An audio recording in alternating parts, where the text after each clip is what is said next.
I had a choice 15, 20 years ago. I could have shut my mouth. Only Allah knows the future. And I could have put my Islamic eschatology aside, and I could have refrained from saying what no monetary economist in the world was saying, but I didn't do that. I used my study of the Quran and the Ahadith in pursuing Islamic eschatology to come to the conclusion that we are now located at a critical moment in history when we are in transition from the United States of America, Pax Americana, to another ruling state in the world. That the United States is now in decline. This is 15, 20 years ago. The record is there, you can check it out. And that in order for the United States to decline and to no longer be recognized as the ruling state of the world, the US dollar will have to collapse. I predicted this. I'm not a prophet. Don't be stupid. Don't be stupid. Businessmen predict trends in the market, that this is likely going to be happening, and so let me invest my money here. What's wrong with a political scientist looking at the events which are unfolding in the world of politics, looking at the events which are unfolding in the world of money, monetary economics, and then anticipating that the US dollar is going to collapse? What has happened since then? This is Imran Hussein who's been saying this for 15, 20 years. Did I pull it out of my hat? No. Was it an angel or a jinn who was whispering to me? No. I was using a methodology that you have rejected.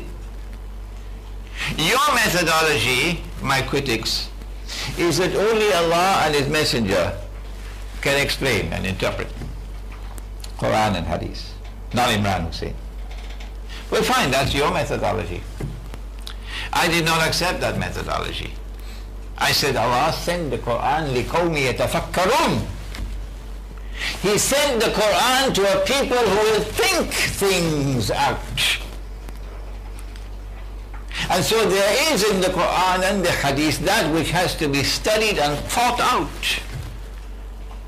And because I was doing that, using that methodology, I was able to anticipate 15 or 20 years ago the US dollar is going to collapse and a new monetary system is going to come to replace it.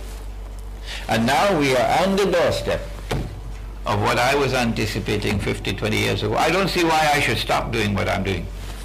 When we say that Israel wants to become the ruling state, we're not saying that Israel will become the ruling state.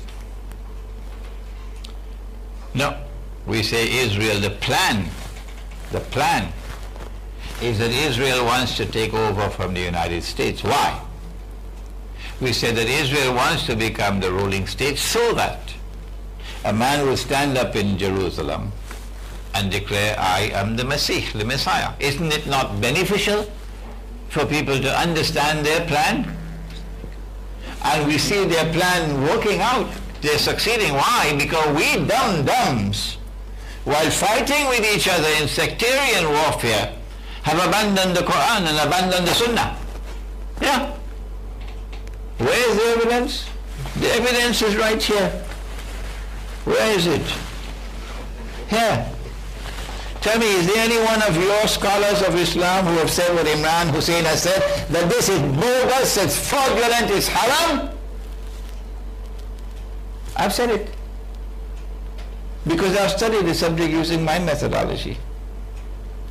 Because of things like these, Israel is succeeding, and the Zionists are succeeding in achieving their goals.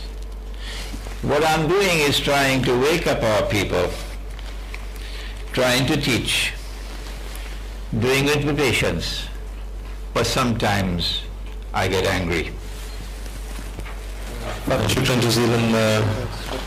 I've got one question here from the elders of Zion is an important document. The historical process has been unfolding precisely as it has been described in that document. So for us it is irrelevant. Are these genuine or not? That's irrelevant. No. It's a document, and that document has within it a lot of information that is true. So why then should we not read it and study it and benefit from it? Whether it's genuine or not, let somebody else in Washington answer that question. We're not interested.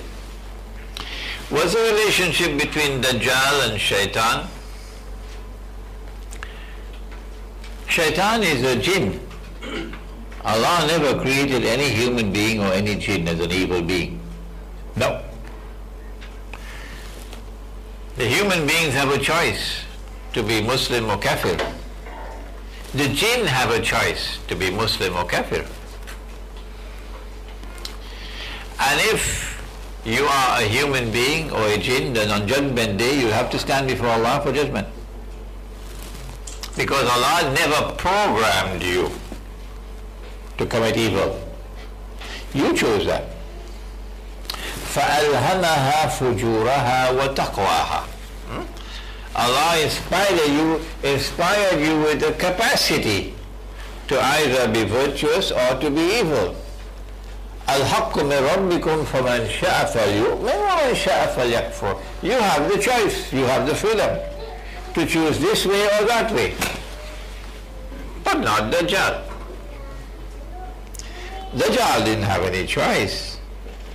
Allah created him as an evil being. Allah created him as an evil being. قُلْ أَعُوذُ بِرَبِّ الْفَلَقِ.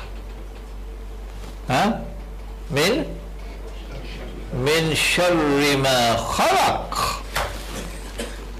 If the evil which Allah created, min sharri ma khalaq, if that is not Dajjal, you tell me what it is. You tell me what it is that Allah created as evil. Okay? So here is an important difference between Dajjal and Shaitan and the Shayateen. Gog and Magog have to be separated from Ahlu Ya'juj wa Ma'juj, the people of Gog and Magog, the people who follow Gog and Magog. The hadith is repeated 4 times in Sahih Bukhari that on Judgment Day Allah subhanahu wa ta'ala will say to Adam alayhi salam, take out the people for Jahannam, and he'll ask how many are there, O Allah? And Allah subhanahu wa ta'ala will reply and say, out of every 1,000 take how many? 999 for Jahannam. He said the one for Jannah, the Prophet Muhammad said the one for Jannah will be from you, but the 999 would be Ahlu Ya'juj wa Ma'juj, the people of Gog and Magog. So Gog and Magog, those who follow Gog and Magog will be judged by Allah and sent to Jahannam. What is the status of the original Gog and Magog? The hadith does not tell us. All we know is that the original Gog and Magog are going to be killed by Allah subhanahu wa ta'ala when Nabi Isa alayhi salam prays to him. And the method that will be used to destroy them would be something which attack them at the back of the neck, the top of the spine. A South African doctor suggested to me it will be a virus, and they will fall down paralyzed, and by next morning they'll all be dead, and there'll be quick decomposition of the body, smelling. This is a hadith in Sahih Muslim.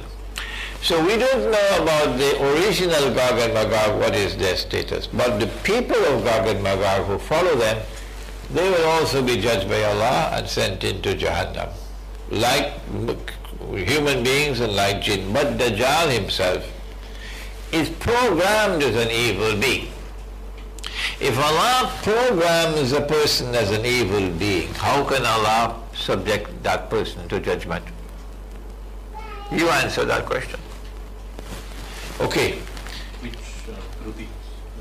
Who is responsible for what is happening in the world today? The events which are unfolding. Answer: the main actor at work on the stage of history, the main actor at work is the Judeo-Christian alliance, the Zionist alliance. And at the foundation of that alliance is Gog and Magog. See my book at the back. The main actor operating from behind the scenes is Dajjal. And he's using these foot soldiers to pursue his mission. That's the answer to your question. Yeah. Islamic State, I never heard the term in my whole life. I don't know whether it dropped from Mars or Venus or Jupiter.